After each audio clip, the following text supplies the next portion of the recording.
حضرت امام مالک کہتے ہیں میں غریب کا بیٹا تھا. اکثر دین پڑھنے والے غریبوں کے بیٹے ہوتے ہیں. امیروں کے بچے ایف ایس سی پڑھتے ہیں, بی ایس سی پڑھتے ہیں, ٹیکنالوجی پڑھتے ہیں. غریبوں کے بچے دین پڑھتے ہیں اور پھر امیروں کو ممبریاں ملتی ہیں. غریبوں کے بچوں کو اللہ ممبر عطا فرماتا ہے, مصلی رسول اللہ دیتا ہے. حضرت سیدنا امام ابو مالک فرماتے ہیں میں غریب کا بیٹا تھا اور میری 6-7 بہنیں, میں اکیلا بھائی تھا. آپ فرماتے ہیں میرے ابا جی فوت ہو گئے. میری امی پکڑ کے مجھے ایک دھوبی کی دکان پہ لے گئی, کہنے لگی اسے کپڑے دھونے کا طریقہ بتا دے, سلیقہ سمجھا دے, یہ بھی ایک چھوٹی سی لانڈری کی دکان کھول لے گا, میری بیٹیوں کا پیٹ پالے گا. دھوبی کہنے لگا ٹھیک ہے, میں 2-3 درہم بھی دوں گا مہینے کے, اور جب کام سیکھ جائے گا تو تنخواہ بڑھ جائے گی. امام ابو مالک رحمت اللہ علیہ فرماتے ہیں میں بہنوں کے لیے روزی کمانے نکلا, میں بیوہ ماں کے سر پہ بوجھ اتارنے کے لیے نکلا, میں غربت کے عالم میں نکلا. رستے میں امام اعظم کا مدرسہ تھا. فرماتے میں وہاں چمکتے چہرے دیکھتا, لیکن اپنی غربت کو دیکھ کے میں آگے بڑھ جاتا, پریشان ہوتا کہ میں کیسے علم حاصل کروں گا. آپ فرماتے امام صاحب مجھے اکثر دیکھتے. ایک دن امام اعظم باہر نکلے, مجھے کھڑے ہوئے دیکھا تو قریب بلایا, سینے سے لگایا, ماتھا چوما. کیا نام ہے؟ میں نے کہا ابو مالک میرا نام ہے. کہا تمہیں پڑھنے کا شوق ہے؟ کہا بڑا شوق ہے. کہنے لگے چل آ جا پڑھا کر, آ جا مدرسے میں پڑھا کر. کہتے میں سارا دن وہاں پڑھتا, گھر سے کام کرنے آتا, سارا دن امام اعظم کے پاس پڑھتا رہتا. مہینہ آیا تو میری اماں کہنے لگی تنخواہ لاؤ. میں نے کہا امی جی تنخواہ تو وہ دے گا جو ڈیوٹی پہ جاتا ہو, میں تو پڑھنے جاتا ہوں. کہتے اماں گھر سے نکلی اور بڑے غصے کے ساتھ نکلی, کہنے لگی مولوی نے میرا بچہ خراب کر دیا, میرا بچہ خراب کر دیا, میں کام پہ بھیجتی تھی, اس نے کس چکر میں ڈال دیا, مسئلوں سے بھی کبھی پیٹ بھرا ہے, کام بھی تو کرنے چاہیے نا. کہتے امام اعظم کے سامنے کھڑی ہوئی. امام صاحب بڑے امیر کبیر آدمی, اربوں خربوں پتی تھی, اور پھر اتنے بڑے عالم فقیر, سارا بغداد, سارا کوفہ, سارا مصر سلوٹ کرتا ہے. بی بی آئی اور تیز جملے, عورتوں کا طریقہ ہوتا ہے. کہنے لگی مولوی تیری سفید داڑھی, تیرا اتنا نام, تجھے خیال ہی نہیں آیا میں بیوہ عورت ہوں, تو نے میرا بچہ خراب کر ڈالا, میری یتیم بچیاں روٹی کہاں سے کھائیں گی, مسئلوں سے بھی کبھی پیٹ بھرا ہے. کہتی اتنے سخت جملے کہے, پر قربان جاؤ امام اعظم سنتے رہے اور مسکراتے رہے. کہنے لگے میری غلطی ہے, میری غلطی ہے, میری غلطی ہے. بی بی بھول گیا تھا, غلطی ہو گئی. بی بی کہتے تیری امام صاحب سنتے رہے. جب غصہ اتر گیا تو کہنے لگے اماں تیرا غصہ اتر گیا ہے؟ اتر گیا ہے. کہنے لگے تیرا بیٹا بڑا نیک ہے, تیرا بیٹا بڑا لائق ہے, تو اسے پڑھنے دے. کہنے لگے چپ کر بے مولوی, یہ پڑھے گا تو میں روٹی کہاں سے کھاؤں گی. امام صاحب کہنے لگے مجھے بتائے گی تیرے گھر کا خرچہ کتنا ہے. اس نے ایک لفظ تو ہے 3 دینار کا, ایک روایت ایسی بھی لکھی ہے بزرگوں نے, کہنے لگی 40 درہم ہے. اور اماں کہتی میں نے جان بوجھ کے زیادہ بتائے, حالانکہ میں کناز کا خرچہ کرتی تھی, لیکن جب کھلا ڈلا کرے تو وہ والا خرچہ بتایا. میں نے کہا 40 درہم خرچہ ہے, تو دے گا؟ تو کہتے امام اعظم کہنے لگے اماں تجھے لینے نہیں آنا پڑے گا, پہلی سے پہلے تیرے گھر میں پہنچ جایا کریں گے, یکم سے پہلے آئیں گے. او بھائیو کہاں استاد ملتے ہیں, کہاں استاد ملتے ہیں, کہاں وہ لوگ ملتے ہیں جو دعائیں مانگتے, التجائے کرتے, پیار کرتے. گزر گیا وہ دور, اب تو سوٹ لینے کا دور ہے, مٹھائیاں لینے کا دور ہے, ہاتھ ڈلوانے کا دور آیا ہے. اب کون پوچھتا ہے, اب تو پوچھتے ہیں تو میرے لیے کیا لایا ہے. حضرت سیدنا امام اعظم ابو حنیفہ رحمت اللہ علیہ 1 دن نہیں, 2 دن نہیں, 4 دن نہیں, 5 مہینے نہیں, 20 سال تک, کہنا آسان, بولنا آسان, سننا آسان, 20 سال تک امام ابو مالک کے گھر میں خرچہ دیتے رہے, وہ پڑھتے رہے. اماں کہنے لگی تو میرے بیٹے کو لگا تو لیا ہے, تو پڑھ کے بنے گا کیا. حضرت امام اعظم فرمانے لگے بادشاہوں کے تخت پر بیٹھ کر بادشاہوں کے ساتھ کھانے کھایا کرے گا, ان کے ساتھ بیٹھ کے حلوہ کھائے گا, وقت آئے گا تو دیکھے گی. کہتے ہیں میرے امام انتقال کر گئے, وقت بیت گیا.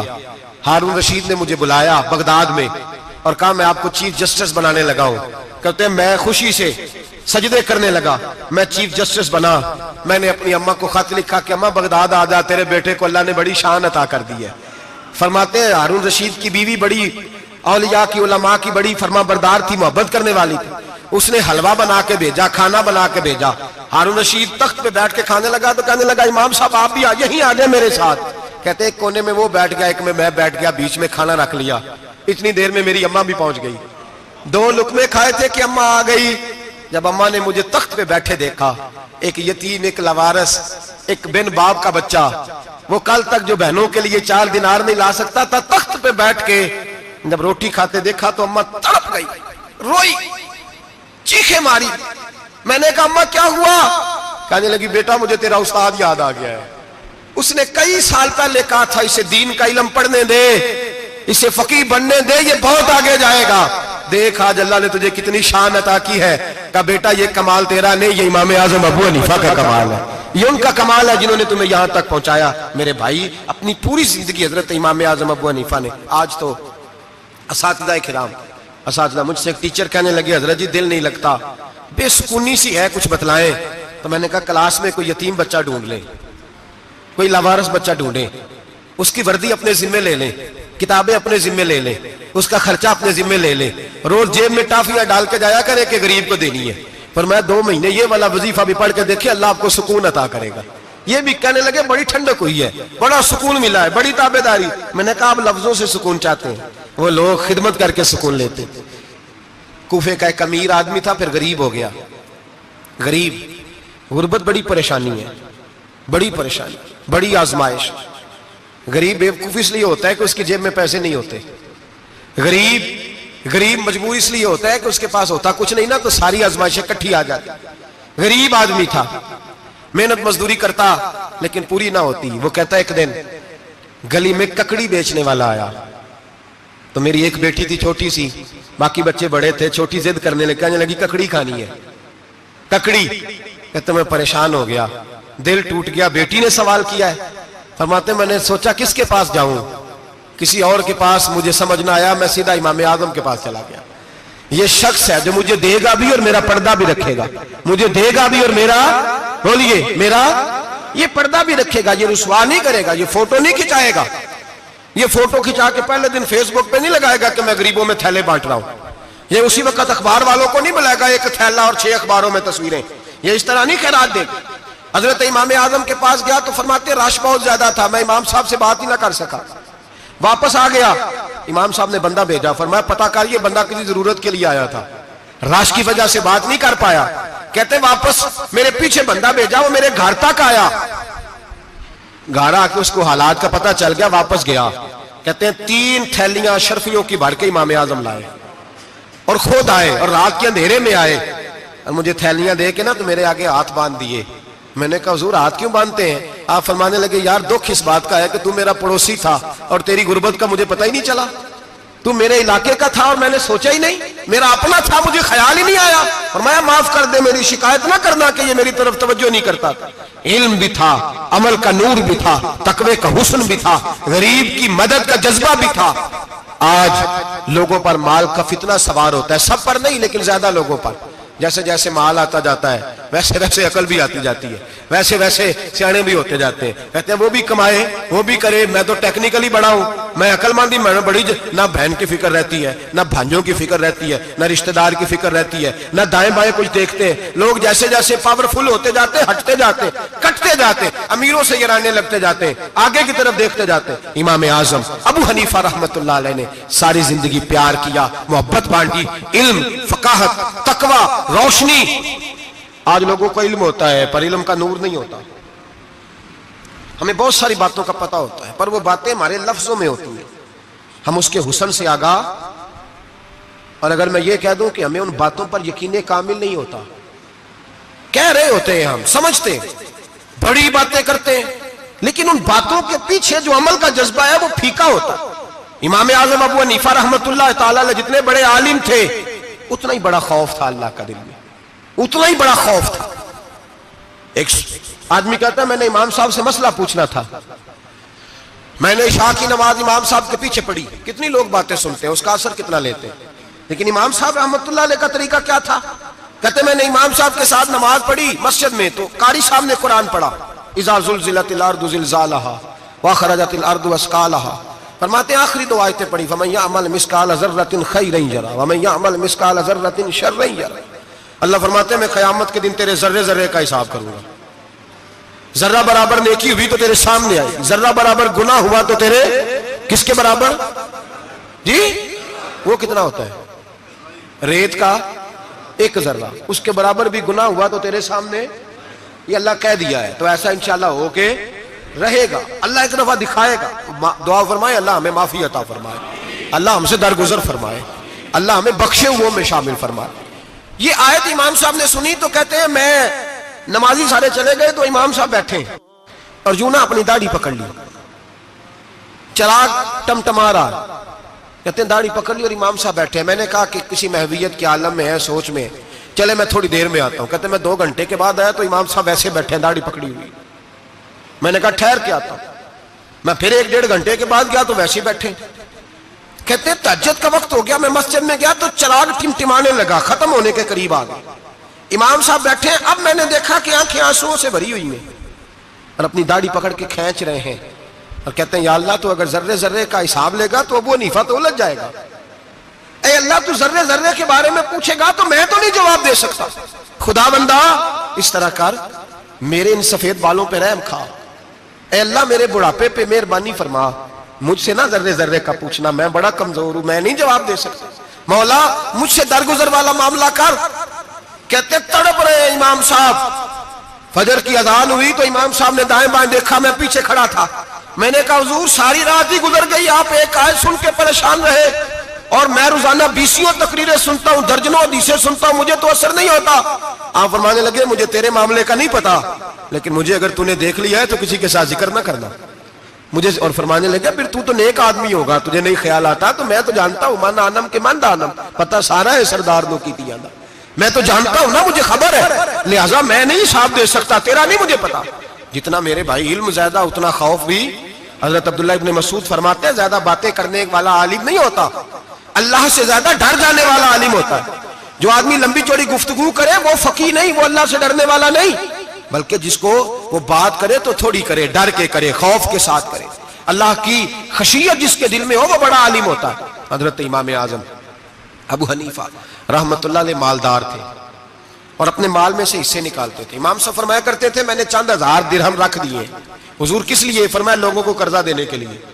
نبی پاک صلی اللہ علیہ وسلم نے فرمایا قرضہ لینے والے کو منع کیا ہے, فرمایا قرضہ ایک قید ہے, بغیر مجبوری کے نہ لینا.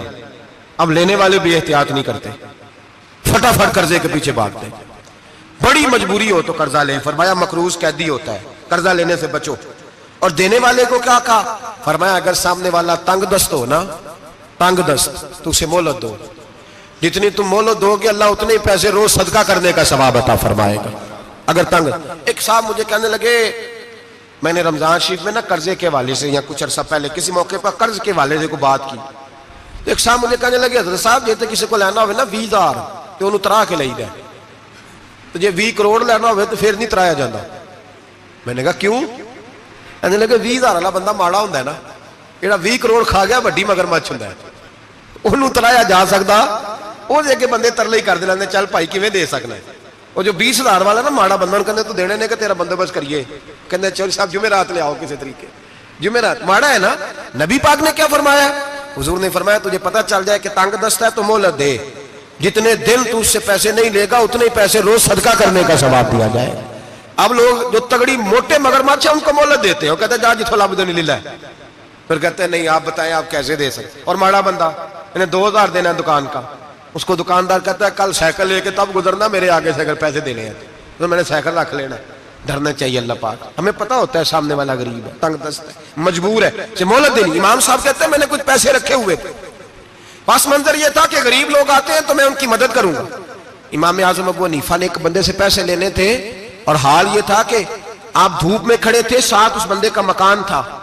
لوگوں نے کہا حضرت دیوار کے سائے میں ہو جائے. فرمانے لگے اس سے پیسے لینے ہیں, اگر سائے میں کھڑا ہوا تو سود میں شمار ہو جائے گا, میں اس سے فائدہ نہیں لے سکتا. ایک بندے سے قرضہ لینا تھا, وہ آپ کو دیکھ کے گلی اور دوسری گلی میں چلا گیا, رستہ بدل گیا اور چھپ گیا. امام صاحب رونے لگے, کہنے لگے اے اللہ میں اتنا برا ہو گیا ہوں کہ تیرے بندے مجھ سے چھپنے لگے, اس کو ڈھونڈ کے لائے, کیوں چھپتا ہے؟ کہ حضور آپ کے پیسے دینے ہیں. آپ نے فرمایا جا میں نے اللہ کی رضا کے لیے معاف کیے, آج کے بعد چھپنا نہ, اس لیے میں نہیں چاہتا کہ تجھے کوفت ہو, تو میری طرف دیکھ کے چھپنے لگا ہے, میری طرف دیکھ کے. غریب تو بھائی گلیوں میں گھستے پھرتے ہیں کہ کوئی بندہ مل نہ جائے. مقروض آدمی پتہ اس وقت چلتا ہے جب خودکشی کر گیا, پتہ اس وقت چلتا ہے پھر لوگ آتے ہیں اس کے بچوں کو کہتے ہیں فکر نہ کرنا ہم تیرے ساتھ ہیں, تو اس کے ساتھ ہونا تھا, ان کا سایہ بچ جاتا. اب آئے ہو امام اعظم ابو حنیفہ رحمت اللہ تعالیٰ علیہ لوگوں کو سہولت دیتے, آسانی دیتے, پیار کرتے, محبت کرتے. ہم لوگوں کا مزاج ایسا نہیں ہے, ہماری اخلاقیات کے اندر وہ حسن نہیں جو ہمارے بزرگ ہمیں دے کے گئے. اور پھر چھوٹی چھوٹی باتوں میں حقوق العباد کا خیال کرتے, چھوٹی چھوٹی باتوں. ہم تو گالی دے کے بھی کہتے ہیں نا چل کیا ہو گیا, گالی دی ہے نا. میں نے دیکھا ہے سائیکل والے کی ٹکر اگر پجارو والے کے ساتھ ہو جائے تو معافی سائیکل والے نے مانگنی ہے, کیونکہ وہ سائیکل پہ بیٹھا ہے نا, اس کی غلطی یہ ہے کہ وہ سائیکل پہ بیٹھا ہے. معافی سائیکل والے نے مانگنی ہے, پجارو والا نہیں مانگے گا. ہو سکتا ہے سائیکل والا اٹھ کے کہے جناب مجھ سے غلطی ہو گئی, مجھے پتہ ہی نہیں تھا کہ آپ تھے, ورنہ میں آپ کے آگے نہ آتا. سائیکل والا مجبور ہے کیونکہ اس کے پاس پجارو نہیں, اور پجارو والا تو شیشہ نہیں نیچے کرتا, کہتا دھوپ آئے گی, گاڑی بڑی مشکل سے ٹھنڈی کی ہے. نیچے اتر کے ملازم کہتا ہے اس کو پوچھو اگر کوئی 200-400 کا نقصان ہوا تو 500 دے دو. مزاج ہے. امام اعظم ابو حنیفہ رحمۃ اللہ علیہ عالم, حقوق العباد کا چھوٹی چھوٹی, آپ کے شاگردوں میں سے کسی کے چہرے پر شکن آتا تو 20 بار پوچھتے کوئی پریشانی ہے میرے بیٹے کو, کیا ہو گیا. ساری زندگی سایہ دار شجر کی طرح گزاری, ساری زندگی شاگردوں پر مریدوں پر محبت کا سائبان رہا, ٹھنڈی چھاؤں رہی امام صاحب کی. امام اعظم ابو حنیفہ رحمۃ اللہ تعالی علیہ گلی سے گزر رہے تھے, لکڑی کے جوتے پہنا کرتے تھے, کھڑاؤ. ایک نوجوان بچے کے پیر پہ پیر آ گیا تو کہنے لگا امام اللہ سے ڈر جا. یہ لفظ گئے تو امام صاحب کی چیخ ہی نکل گئی. کئی گھنٹے بے ہوش رہے. لوگوں نے کہا حضور کیا ہوا؟ فرمانے لگے تم نے سنا نہیں, چھوٹے چھوٹے جوان بھی کہتے ہیں کہ ابو حنیفہ اللہ سے نہیں ڈرتا, اللہ کی مخلوق کہتی ہے نہیں ڈرتا. اگر یہ کہہ رہے ہیں تو میرا کیا بنے گا. کئی دن روتے گزر گئے. لوگ اس بچے کو لائے, آگے کہنے لگا حضور آپ تو پریشان ہو گئے, میں نے تو محاورتاً کہا تھا, محاورتاً کہا تھا کہ آپ اللہ سے نہیں ڈرتے. فرمانے لگے بیٹے مجھے محاوروں کا نہیں پتا, جب رب کے خوف کا نام آتا ہے تو جملے سیدھے میرے دل سے جا کے ٹکراتے, سیدھے دل سے جا کے ٹکراتے. گلی سے گزر رہے, لکڑی کے جوتے پہنے, کھڑا ہوں, بارش ہے, کیچڑ ہے. ایک دیوار کے قریب سے گزرے تو تھوڑا سا کیچڑ اڑ کے نا تو دیوار پہ پڑ گیا. یہاں ٹرالی والا ساری دیوار توڑ جاتا ہے اور کہتا ہے چلو میں نے کون سا جان بوجھ کے کیا ہے. یہاں لوگوں کا گھر توڑ جاتے ہیں, کہتے ہیں چلو بتاؤ کتنا خرچہ آیا تھا. فوری طور پہ لوگ ماننے کو تیار ہی نہیں. امام صاحب کے پیروں سے, یہ باریکی سمجھے, یہ حقوق العباد کا مسئلہ ہے. جو جاننے والے ہوتے تھے ان کا یہ طرز زندگی تھا. کیچڑ اڑا پیروں سے اور ایک آدمی کی دیوار پہ پڑ گیا. امام صاحب کھڑے ہیں, سوچ رہے کروں تو کیا کروں. شاگرد ساتھ ہیں, حضرت جی کیا پریشانی ہے؟ آپ فرمانے لگے میں نے اس کی دیوار گندی کر دی ہے, صاف نہ کروں تو بھی ظلم ہے, اور اگر صاف کروں تو دیوار کچی ہے. جب صاف کروں گا تو کچھ مٹی اتر جائے گی, تو کسی کے گھر کی مٹی اتارنا یہ بھی ظلم ہے. اب میں دو پریشانیوں میں الجھ گیا ہوں, کدھر جاؤں؟ کہا حضرت جی پھر. فرمایا اس کے دروازے پہ دستک دو. دروازے پہ دستک دی تو جو بندہ باہر آیا وہ مجوسی تھا, آگ کی پوجا کرنے والا تھا. امام صاحب کہنے لگے مجھے جانتے ہو؟ کہنے لگے حضور سارا کوفہ جانتا ہے, سارا بغداد جانتا ہے, ساری دنیا جانتی ہے آپ مسلمانوں کے امام ہیں, لوگ جانتے. آپ نے فرمایا یار مجھ سے غلطی ہو گئی ہے. وہ کیا؟ آپ فرمانے لگے میں اپنے انداز میں گزر رہا تھا, بوڑھا آدمی ہوں, خیال نہیں آیا, تھوڑا کیچڑ اڑ کے تیری دیوار پہ لگ گیا ہے. میرے بھائی یہ کوئی فرشتے تھوڑی تھے, یہی زمین پہ بسنے والے لوگ تھے, احتیاط والے لوگ تھے. ہم لوگوں نے پتہ نہیں اپنا مزاج اتنا سخت کیوں بنا لیا ہے.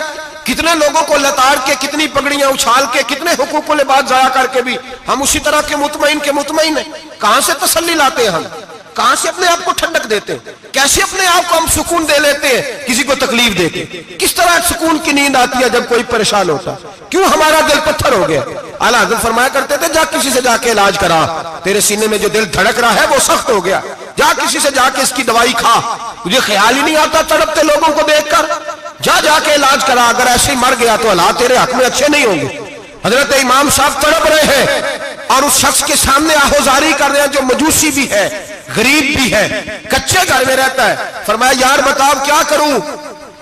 امام صاحب باتیں کر رہے ہیں تو وہ آدمی حیرت میں کھو گیا, کبھی دیوار دیکھتا, کبھی اپنا آپ دیکھتا, کبھی امام صاحب کو دیکھتا, دائیں بائیں دیکھتا, پسینے آنے لگے, پتہ نہیں کیا سوچوں کا مد و جزر چلنے لگا, کہاں بات گئی, کہاں تک اس کی سوچ گئی, کہاں پلٹ کے آئی. کہنے لگا امام صاحب میں تو چوک میں رہتا ہوں, روزانہ پتہ نہیں کتنی گاڑیاں مٹی برسا جاتی ہیں, کبھی کوئی نہیں آیا, آپ کو کیا ہوا؟ آپ فرمانے لگے مجھے کسی کا نہیں پتا, مجھے تو میں نے جو قرآن حدیث پڑھا ہے مجھے تو ڈر آ رہا ہے, مجھے بتا تو معافی دیتا ہے کہ نہیں, تیری دیوار صاف ہوگی کہ نہیں. کہنے لگا حضور دیوار کو چھوڑے, پہلے کلمہ پڑھائے, میرا دل تو صاف کر دے. کہنے لگا اتنا میٹھا دین, اتنا پیارا دین, اتنا خوبصورت دین کہ غریب کی دیوار پر کیچڑ لگ جائے اور آپ کو اتنی تکلیف ہو, میں اس دین سے دور کیوں ہوں. یہاں روز یورپ کہتا ہے کہ مسلمان جھوٹی شادیاں کرتے ہیں, دنگا فساد کرتے ہیں, نیشنلٹی لینے کے لیے جھوٹ بولتے ہیں, جانے کس کس قسم کے لوگ پاپڑ بیلتے ہیں، کس کس طرح اپنا ایمان بیچتے ہیں، کیا انداز ہم اختیار کرتے ہیں۔ ہمارے کردار نے لوگوں کو مذہب اور دین کا باغی بنا دیا۔ ہمارے بزرگوں کا طریقہ یہ تھا کہ چھوٹی چھوٹی باتوں کا خیال کرتے، چھوٹی چھوٹی باتوں کا۔ بہت بڑے عالم تھے، یہ ساری نیکیاں تو ان کی سماجی تھی، فلاحی تھی، ان کی معاشرت کی نیکیاں تھی، دنیا داری، لیکن جو ان کا باقی کا معاملہ تھا، 4 لوگ ایسے ہیں جو ہمیشہ قرآن پاک ایک رات میں پڑھا کرتے تھے۔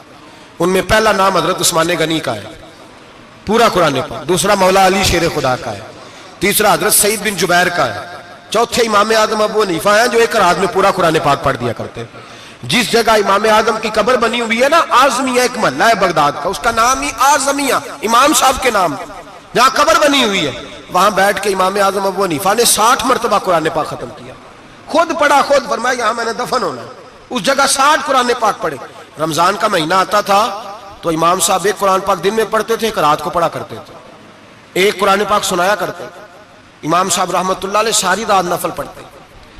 لوگ کہتے ہیں کہ امام صاحب کی رات نماز کے لیے کھڑے ہوتے تو ایک رکعت میں 15 سپارے پڑھتے، تو لوگ کہتے تھے یہ ابو حنیفہ نہیں، یہ تو کوئی کسی نے پلر کھڑا کر دیا، یہ تو کوئی ستون ہے، رکوع ہی نہیں کرتا، پورے 15 سپارے۔ یہاں تو ابھی تراویح آئیں گی، لوگ پہلے سے کہنے لگ گئے بڑی گرمیوں کے روزے ہیں، بڑی گرمیوں کے روزے ہیں۔ اور آ تو لینے دے بھائی، پہنچ تو لینے دے رمضان شریف کو، اللہ بڑا مہربان ہے، ہر چیز کو بدلنے پہ قادر ہے۔ پہلے سے لوگ تیاری کر رہے ہیں، مسجدیں ڈھونڈیں گے جائے اسی اچھا ہو، قرآن جلدی پڑھا جائے، ڈھونڈ کے۔ امام صاحب رحمت اللہ تعالیٰ علیہ، اور میں اکثر کہا کرتا ہوں، میں کہتا ہوں تو تراویح میں کھڑا نہیں ہوتا، پاسپورٹ کے دفتر کھڑا ہو جاتا ہے 2 گھنٹے، شناختی کارڈ کے دفتر تو 3 گھنٹے کھڑا ہو لیتا ہے۔ یہ تیرا ظلم ہے اپنی ذات کے ساتھ کہ تجھے قرآن کے لیے کھڑا نہیں ہوا جاتا، دنیا داری کے لیے کھڑا۔ وہ پروجیکٹر کرانے جائے تو چاہے تجھے 4 گھنٹے لائن میں کھڑا ہونا پڑے، وہاں تو کھڑا ہو لیتا ہے۔ اللہ سے ڈر، اپنی تھوڑی سی دنیا داری کے لیے سارا کچھ کر لیتا ہے۔ حضرت امام صاحب رحمت اللہ تعالیٰ علیہ تقویٰ اور طہارت کے پہاڑ 55 حج کیے امام اعظم نے۔ کتنے؟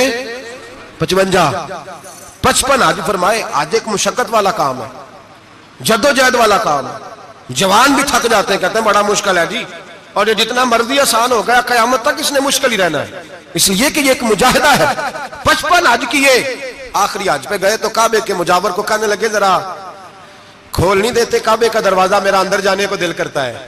اس نے دروازہ کھولا، اندر گئے تو کہنے لگے خدایا، 2 جملے کہے، کہنے لگے اے اللہ جتنا تو نے مال دیا تھا میں اتنا شکر نہیں ادا کر سکا، اور جتنا تو نے علم دیا تھا میں اتنا عمل نہیں کر سکا، اب بوڑھا ہو گیا ہوں، مہربانی کرنا مجھ سے درگزر والا معاملہ کر، اور اے اللہ اگر تو مجھے بتا دے کہ تو راضی یا ناراض ہے تو میں ذرا سکون سے مر جاؤں۔ کہتے ہیں کعبے کی دیواروں سے آواز آنے لگی ابو حنیفہ تیرا رب تجھ سے بڑا راضی ہے۔ داتا گنج بخش علی اجویری جیسا بابا 1000 سال پہلے لکھ کے گئے کشف الماجود میں، داتا صاحب نے لکھا ہے 1000 سال پہلے کشف الماجود میں۔ داتا صاحب فرماتے ہیں میں حضرت بلال کی قبر پہ حاضری دینے گیا، یعنی 1000 سال پہلے کے مسلمان بھی قبروں پہ مزاروں پہ جایا کرتے تھے۔ داتا صاحب لکھتے ہیں، کہتے ہیں ملک شام میں حضرت بلال حبشی کی قبر پہ حاضری دینے گیا، میں قبر پہ حاضری دے کے تو ساتھ لیٹ گیا، میری آنکھ لگ گئی، مجھے خواب میں نبی پاک کا دیدار نصیب ہوا، گویا حاضری حضرت بلال کی، اور برکت یہ کہ وہاں مجھے مصطفیٰ کا دیدار نصیب ہو رہا ہے۔ فرماتے ہیں نبی پاک میری خواب میں آئے، حضور نے ایک بوڑھے بابے کے گلے میں ہاتھ ڈالا ہوا ہے اور اپنے ساتھ ساتھ چلا رہے ہیں۔ میں نے عرض کی یا رسول اللہ یہ کون ہے؟ تو نبی پاک نے فرمایا یہ تیرا امام اعظم ابو حنیفہ ہے۔ فرماتے ہیں مجھے سمجھ آ گئی کہ امام اعظم بھٹک اس لیے نہیں سکتے کہ انہیں رسول پاک نے سارا عطا فرمایا ہے، وہ بہک اس لیے نہیں سکتے کہ نبی پاک نے انہیں سارا دیا۔ داتا گنج بخش علی اجویری رحمت اللہ تعالی علیہ فرماتے ہیں کہ امام صاحب رحمت اللہ تعالی علیہ بہت بڑی شخصیت۔ امام اعظم کا پیغام کیا ہے؟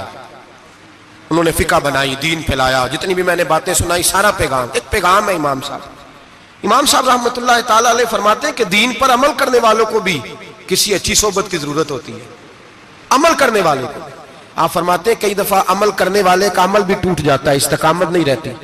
فرماتے ہیں اچھی صحبتیں تلاش کرو، ان کے پاس بیٹھا کرو، ورنہ ہو سکتا ہے جو عمل تم کر رہے ہو اس میں کمی آ جائے۔ جتنا نیک لوگوں سے رابطہ زیادہ رہتا ہے انسان کا دین پر عمل زیادہ رہتا ہے، جتنا نیک لوگوں سے پیچھے ہٹتا ہے اتنا دین سے۔ آپ فرمایا کرتے تھے اگر 2 سال نہ ہوتے جو میں نے امام جعفر صادق کی صحبت میں گزارے تو ابو حنیفہ ہلاک ہو جاتا۔ اپنے آپ کو رب کریم کے بندوں کے ساتھ لگا کے رکھیں، جوڑ کے رکھیں، اگر ہمارا رب کریم کے بندوں سے رشتہ رہے گا تو قرآن و سنت سے رشتہ رہے گا۔ اللہ تعالی ہمیں ان بزرگوں کے نقوش سیرت پر عمل کی توفیق عطا کرے۔ آخر دعوانا ان الحمدللہ رب العالمین۔